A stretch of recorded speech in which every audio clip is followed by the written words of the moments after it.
The hunt is on, and death is closing in. Adanna and Minho race against time to Lagos, where her father's encrypted journals hold the key to destroying a criminal empire, or getting them both killed. As bullets fly and betrayals multiply, Adanna must decode secrets that powerful people died to protect. But the closer she gets to the truth, the more dangerous her world becomes. Who is the architect pulling strings from the shadows? Can Minho's protection be enough when enemies surround them on all sides? And when Adanna finally cracks the code that cost her father his life, will she survive long enough to expose it? The final battle begins now. Hit that subscribe button and buckle up for the explosive conclusion to Adanna and Minho's story. The private jet touched down in Lagos just as dawn broke over the city, painting the sky in shades of orange and pink that reminded Adanna of her childhood. She pressed her face to the window, watching the familiar landscape emerge from the darkness, and felt her chest tighten with a complicated mixture of homesickness and dread. "We'll be on the ground for 4 hours maximum," Minho said from the seat across from her. He'd spent most of the flight on his laptop, coordinating with his people both in Seoul and Lagos. "My contact will have a car waiting. We retrieve the journals, verify their authenticity, and leave before anyone knows we were here." "You make it sound so simple." "It will be, if we're careful." He closed his laptop and leaned forward, his dark eyes studying her face. "How are you feeling? Being back home?" "This doesn't feel like home anymore," Adanna admitted quietly. "Not after everything. It feels like a different life, a different person who lived here. That person still exists. She's just stronger now. Braver. Or more foolish," she said with a bitter laugh. "A smart person would have run the moment they learned they were on an assassination list. A smart person knows when to fight." Minho reached across the narrow space between their seats and took her hand, his thumb brushing over her knuckles. "You're doing the right thing, Adanna. Your father would be proud." The plane taxied to a private hangar where 3 black SUVs waited, engines already running. As they descended the stairs, Adanna was struck by the humid Lagos air, so different from Seoul's crispness. A tall Nigerian man in an expensive suit approached them, his face breaking into a wide smile as he saw Adanna. "Adanna Okafor. I would recognize you anywhere. You look just like your father." He extended his hand. "I am Chidi Okonkwo.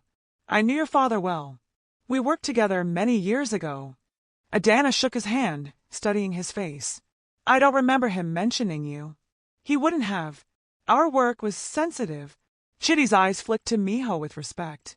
"Mr. Kong has explained the situation. I want you to know that your father was a good man, a brilliant man. What happened to him was a tragedy that should never have occurred." "You knew he was murdered?"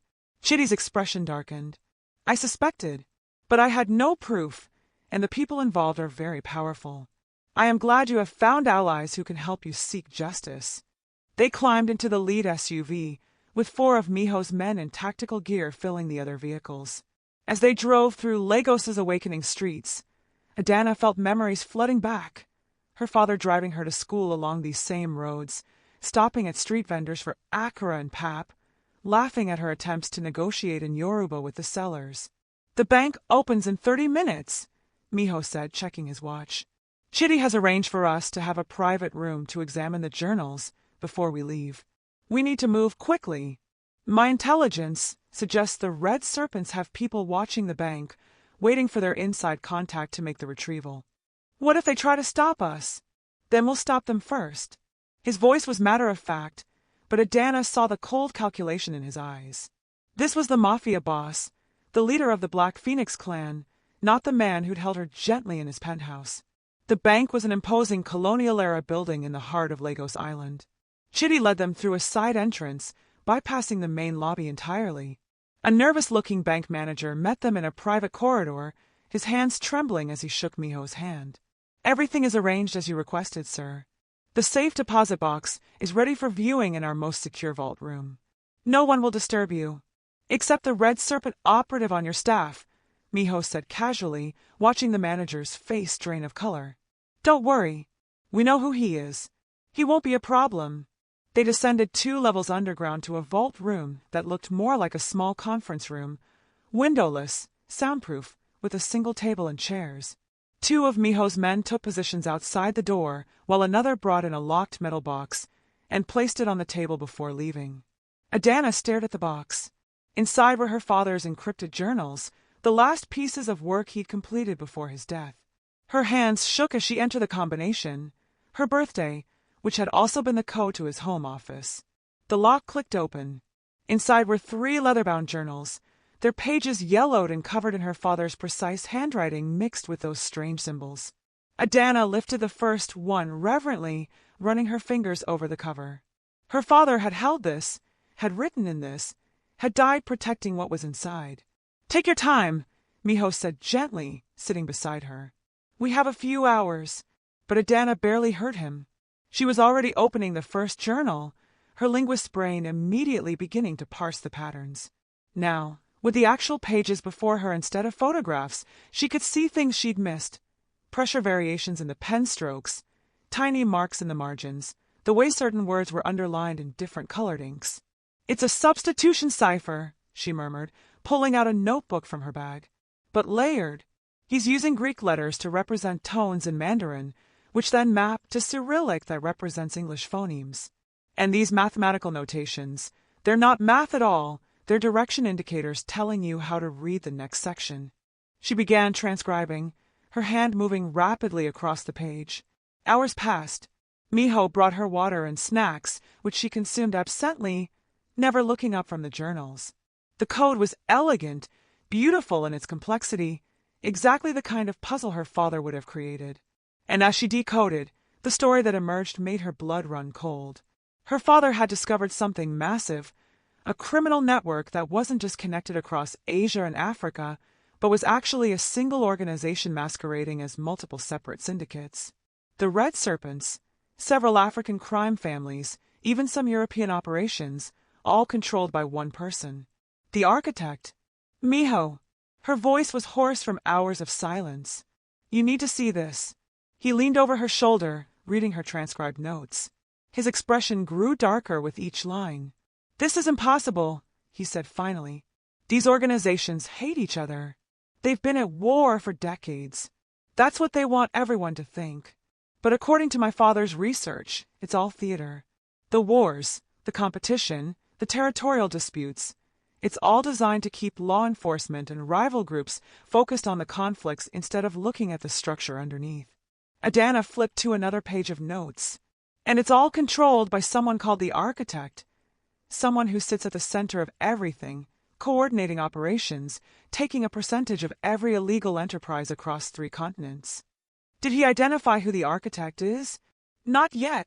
I'm only halfway through the first journal." She looked up at him, seeing her own shock reflected in his face. "Minho, if this is true, your organization, the Black Phoenix Clan, you're not fighting the Red Serpents. You're fighting a Hydra. Cut off one head, 3 more grow back because they're all part of the same body. Then we need to cut out the heart." Minho pulled out his phone. "I'm calling my second-in-command. If what your father discovered is accurate, we need to completely restructure our intelligence." He stopped mid-sentence as his phone buzzed with an incoming call. His face hardened as he answered, listening intently. When he hung up, his expression was grim. "We have a problem. The Red Serpents know we're here. They've surrounded the building with a team of at least 20 operatives. And they're not being subtle about it. They're preparing for a full assault." Adanna felt panic surge through her. "How? How did they find us?" "The bank manager, probably." Minho was already moving, securing the journals in a protective case. "Or they've been tracking us since we landed. Doesn't matter now. We need to get out before they breach the building." Chitty burst into the room, slightly out of breath. "Mr. Kong, my contacts in the police say the Red Serpents have bribed the local precinct to delay response. We're on our own for at least 30 minutes. 30 minutes is more than enough time for them to kill us all and take the journals." Minho turned to Adanna. "How much have you decoded?" "Maybe a third of the first journal." "Can you work while we move?" Yes, I think so." "Then we move. Now." He handed her the journal in case. "Stay close to me. Don't stop moving unless I tell you to. Understand?" Adanna nodded, clutching the journals to her chest. They moved quickly through the underground corridors, Minho's men forming a protective circle around them. The bank was eerily quiet, all other staff evacuated or hiding. They'd almost reached the parking garage when the shooting started. The sound of automatic gunfire exploded through the concrete corridors, deafening in the enclosed space. Minho shoved Adanna behind a concrete pillar as bullets ricocheted off the walls around them. His men returned fire, the muzzle flashes creating a strobe light effect in the dim garage. "Stay down!" Minho shouted over the chaos, his own weapon drawn. He was completely transformed from the man who'd held her gently, who'd smiled at her across the breakfast table. This was a warrior, cold and efficient, placing precise shots that dropped attackers one by one. Adanna's heart hammered as she pressed herself against the pillar, the journals clutched so tightly to her chest she could feel the leather binding digging into her ribs. She could hear shouting in Mandarin and Cantonese, the red serpents coordinating their attack. "The SUVs are blocked," one of Minho's men shouted in Korean. "They've disabled them." "Then we go up, not out," Minho responded in the same language. He switched to English for Adanna's benefit. "There's a helipad on the roof. Can you run?" "Yes." "Then run. Now." They burst from behind the pillar, sprinting for the stairwell. Bullets chased them, sparking off metal doors and concrete. One of Minho's men cried out and fell, but the others couldn't stop. Adanna's lungs burned as they climbed flight after flight of stairs, the journals a leaden weight in her arms. Behind them, she could hear the red serpents following, their footsteps echoing in the stairwell like thunder. They burst onto the roof, into blinding sunlight. A helicopter was already there, rotors beginning to spin, and Adanna realized Minho must have called it while they were still in the vault. They ran for it, Minho practically lifting her off her feet in his haste. The door to the stairwell exploded open behind them, red serpent operatives spilling onto the roof. Minho turned, placing himself between them and Adanna, firing in controlled bursts. His remaining men did the same, creating a wall of covering fire. "Get in the helicopter!" Minho roared. Adanna climbed in, still clutching the journals. Chitty followed her, then Minho's men one by one. Minho was the last, still firing as he backed toward the aircraft. A bullet caught his shoulder, and he staggered, but didn't fall. "Minho!" Adanna screamed. He threw himself into the helicopter as it lifted off, bullets pinging off the metal hull. One of his men slammed the door shut, and they were rising, leaving the chaos below. Adanna launched herself at Minho, her hands immediately going to his bleeding shoulder. "You're shot. You need a doctor." "It went through. I'll be fine." His face was pale, but his voice was steady. He looked at her hands, at the journals she'd somehow kept hold of through everything. "You didn't let go of them. My father died for what's in here. I'm not letting them go for anything." Something fierce and proud flashed in his eyes. "That's my girl." The helicopter flew them to a private airfield where Minho's jet was waiting, engines already running. They transferred quickly, Minho moving despite his injury with a determination that scared Adanna. Once they were airborne and flying back toward Seoul, his men brought a first aid kit, and one of them, apparently trained as a field medic, began treating the shoulder wound. Adanna sat beside him as the medic worked, her hand clasped tightly in his uninjured one. "That was too close. But we made it. And we have the journals." He looked at her intently.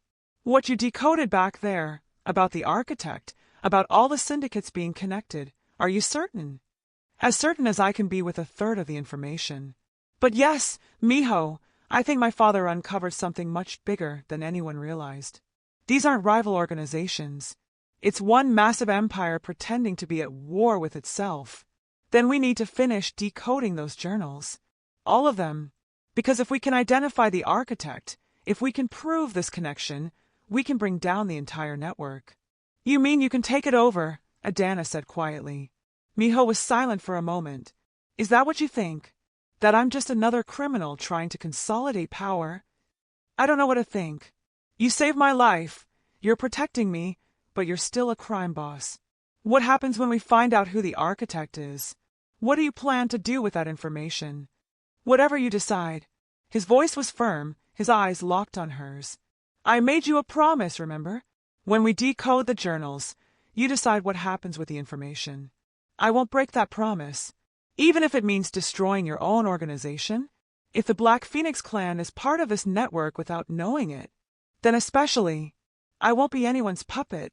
He squeezed her hand. Finish the decoding, Adanna. Let's find out the truth, whatever it is. The rest of the flight passed in a blur of work. Adanna spread the journals across the jet's conference table, transcribing page after page, while Minho watched over her shoulder, his injured arm in a sling, but his mind sharp as ever. The picture that emerged was staggering. Her father had spent years infiltrating informant networks, following money trails, documenting meetings and connections. The architect had built an empire by controlling both sides of every conflict, selling weapons to warring factions, manipulating drug routes to create artificial scarcity and drive up prices, even orchestrating assassinations that looked like rival hits but were actually eliminating anyone who got too close to the truth. Here, Adanna said, her voice shaking as she transcribed a crucial passage. My father documented a meeting he witnessed through a source. The architect was there. He gave a physical description, and oh my God. What? Who is it? But Adanna's hand was frozen over the page, her eyes wide with shock as she read her father's description again and again, unable to believe what she was seeing. Adanna, who was the architect? She looked up at him, her face pale. According to this, the architect is a woman. Mid-40s, Asian features, speaks at least 8 languages fluently. She operates through proxies, never directly involves herself, and has been building this network for over 20 years. She flipped forward desperately, searching for more information. He doesn't give her name here, but he says he was going to confront someone he trusted, someone who could verify the identity. That was his last entry before he died. Minho finished grimly. Who did he trust? Who was he going to confront? Adanna's hands trembled as she pulled out her phone, accessing photos she'd taken years ago of her father's contacts and papers. She scrolled through them frantically until she found what she was looking for, a photo of her father at a conference, smiling, his arm around an elegant Asian woman who Adanna had met several times growing up. Dr. Li Mei, Adanna whispered. She was his research partner. She helped him with translations when he was studying Chinese criminal networks. I met her when I was a teenager. She was brilliant, kind. She gave me advice about studying languages. Her voice broke. She came to his funeral. She hugged me and told me how sorry she was, how much she'd miss him. Minho took the phone from her shaking hands, studying the photo. Then he pulled up his own tablet, typing rapidly. His face went rigid as results populated the screen. Dr. Li Mei, professor of criminology at 3 different universities over the past 20 years. Frequent consultant to law enforcement agencies across Asia and Africa. Published extensively on organized crime networks. He looked up at Adanna. She's been hiding in plain sight, using her academic credentials to access investigations, to know exactly what law enforcement knows, to stay 3 steps ahead. My father figured it out, and she killed him for it. Yes, and now she wants to kill you because you're the only person who can decode his journals and expose her. Adanna felt rage burning through her grief and shock. This woman, this monster who'd smiled at her, who'd comforted her at her father's funeral while knowing she'd orchestrated his murder, had destroyed her father and countless other lives in pursuit of power and profit. We have to stop her, Adanna said, her voice hard. We have to expose everything. Bring down her entire network. Agreed, but we have to be smart about it. If we move against her directly, she'll disappear. Someone that powerful has escape plans and resources we can't even imagine. Minho was already planning. She could see it in his eyes. We need to decode all 3 journals completely, gather every piece of evidence your father compiled. Then we need to coordinate with law enforcement agencies she hasn't corrupted, international organizations that can move against her network simultaneously. That could take weeks, and the red serpents won't stop hunting us. Then we fortify. My compound in Seoul is impenetrable. We go there, finish the work, and prepare for war. He cupped her face gently with his good hand. I know you're scared, but you're so close, Adanna. Your father spent years building this case. You can finish it. You can get justice for him. She leaned into his touch, drawing strength from his certainty. What happens after? When this is over? Whatever you want. You can go back to your old life, if that's what you want.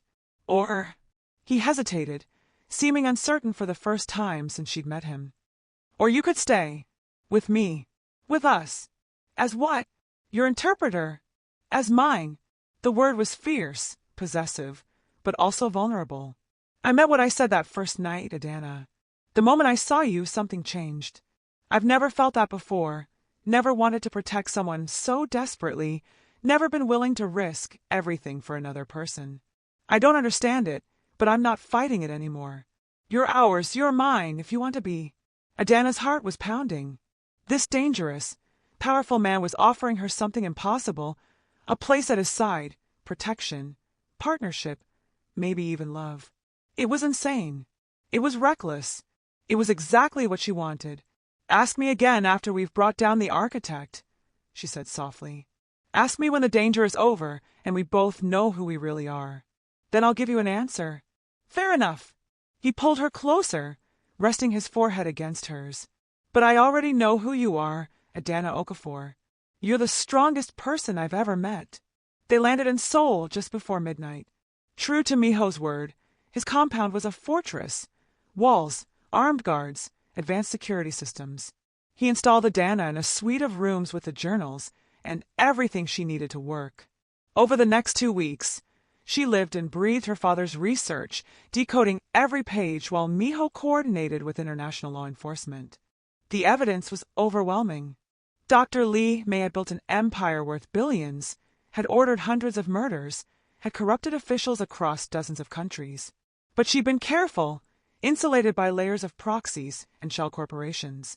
Until now, with the decoded journals and Minho's resources, they built an airtight case.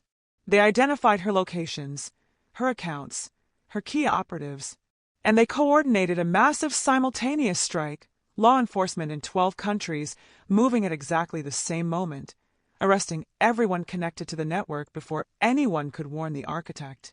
Adanna watched it unfold on news broadcasts from around the world, hardly able to believe it was real. The Red Serpent's leadership arrested in Shanghai.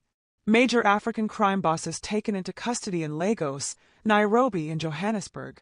European operatives rounded up in London and Paris. And in Singapore, Dr. Lee May herself, arrested in her luxury penthouse, her decades of carefully constructed lies finally collapsing around her. It's over, Minho said quietly, standing beside Adanna as they watched the news. Your father's work, your work, just brought down one of the largest criminal empires in history. Adanna felt tears streaming down her face, but they were tears of relief, of justice finally served. He knew. At the end, he knew exactly what he'd uncovered, and he made sure the evidence survived even if he didn't. He was a hero, and so are you. They stood together in silence, watching the world change. But even as relief washed over her, Adanna felt exhaustion pulling at her. 2 weeks of intense work, minimal sleep, constant stress. It was all catching up to her at once. Her vision blurred. Her legs weakened. Minho, she managed to say before her knees buckled. Just like that first night at the gala, strong arms caught her before she could fall. Minho lifted her easily despite his healing shoulder, cradling her against his chest. I've got you, he murmured, carrying her to the couch. You're safe now. You can rest. Adanna looked up at him, this dangerous, beautiful man who'd saved her in every way that mattered. You asked me a question 2 weeks ago. You said to ask again when it was over. Adanna, you're exhausted. We can talk about this later. No. I want to answer now. She reached up, cupping his face. Yes. Yes, I want to stay. Yes, I want to be yours if you'll be mine too. The smile that broke across Minho's face was like sunrise, transforming him completely. Not just ours, he said softly, echoing that first declaration but making it deeper and more personal. You're mine now, and I'm yours, for as long as you'll have me. That might be a very long time. Good. He kissed her forehead gently. Now sleep. When you wake up, we'll figure out our future. Together. Adanna let her eyes close, feeling safer and more at home than she had since her father died. She'd come to Seoul as a victim, targeted for assassination, drowning in secrets and danger. She was leaving as a survivor, a warrior, a woman who'd brought down an empire and found love in the most unexpected place. The Black Phoenix clan had claimed her as ours. But more than that, Minho had claimed her as his, and she claimed him right back. In a world of blood, power, and deadly secrets, love had proven to be the deadliest weapon of all, and the most redemptive. As sleep claimed her in Minho's arms, Adanna smiled. Her father would be proud, and her future, for the first time in years, was bright with possibility. Thank you for watching Adanna and Minho's incredible journey. If this story kept you on the edge of your seat, show us some love by hitting that like button and subscribing for more epic romance stories. Drop a comment below. What did you think of the ending? Are you Team Minho? Let us know. And don't forget to share this video with your friends who love a good Mafia romance. Until next time, stay fierce, ***.